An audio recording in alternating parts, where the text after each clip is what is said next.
प्रस्तावना। छोटे से कस्बे रामनगर में एक पुराना कार गैराज था, शर्मा ऑटो वर्क्स।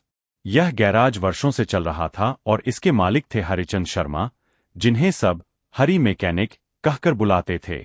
शुरू में हरिचंद मेहनती, ईमानदार और सीधा साधा इंसान था, लेकिन जैसे जैसे पैसे का स्वाद चखा, उसकी सोच और आत्मा दोनों बदलते गए।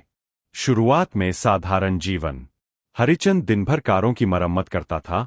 कम कमाई थी लेकिन चैन की नींद आती थी। उसके पास दो लोग काम करते थे, रमेश और गोलू, जो गरीब परिवारों से थे और हरिचंद को अपना गुरु मानते थे।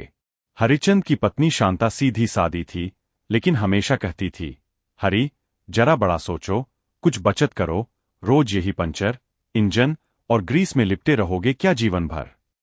धीरे धीरे हरिचंद के भीतर लालच का बीज बोया गया। लालच की शुरुआत।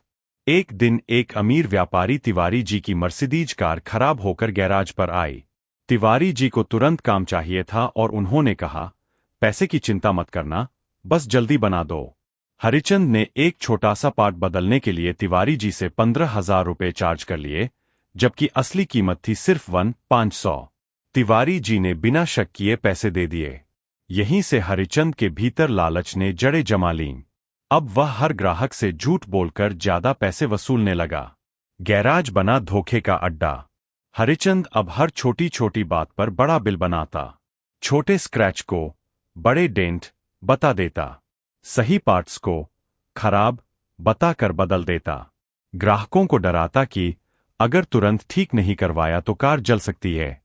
रमेश और गोलू ने कई बार टोका, भाई साहब, ये सही नहीं है, लेकिन हरिचंद दांत देता, काम सीखो, धर्मगुरु मत बनो। एक नेक ग्राहक और मोड़। एक दिन एक बूढ़ा आदमी अपनी पुरानी मारुति लेकर आया। वो किसान था, बहुत ही भोला।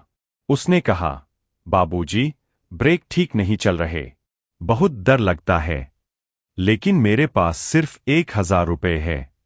हरिचंद ने चुपचाप उससे 4,000 रुपये लिए और बोले, पूरा ब्रेक सिस्टम बदलना पड़ेगा, लेकिन असल में सिर्फ 200 रुपये का तेल डालकर भेज दिया।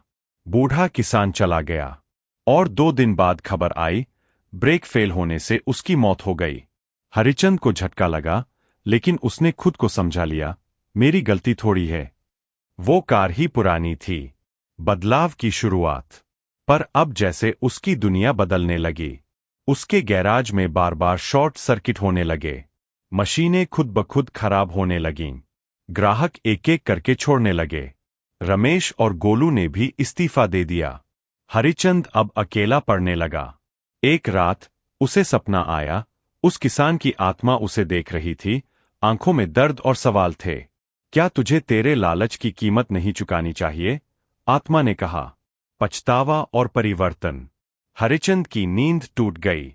उसका शरीर पसीने से तरबतर था। पहली बार उसने खुद से सवाल किया, क्या पैसे के लिए मैंने इंसानियत बेच दी? सुबह उठते ही वह सीधे मंदिर गया, माथा टेका और मन ही मन माफी मांगी।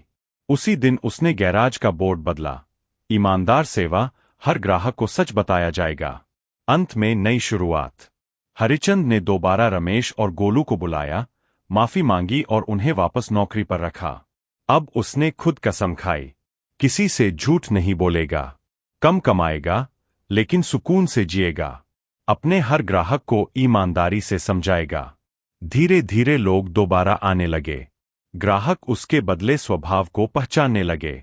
अब तो हरी भाई का गैराज भरोसे का नाम है। गांव में यह बात फैलने लगी।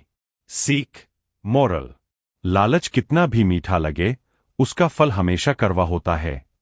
ईमानदारी भले देर से फल दे, लेकिन वह कभी पछतावा नहीं बनती।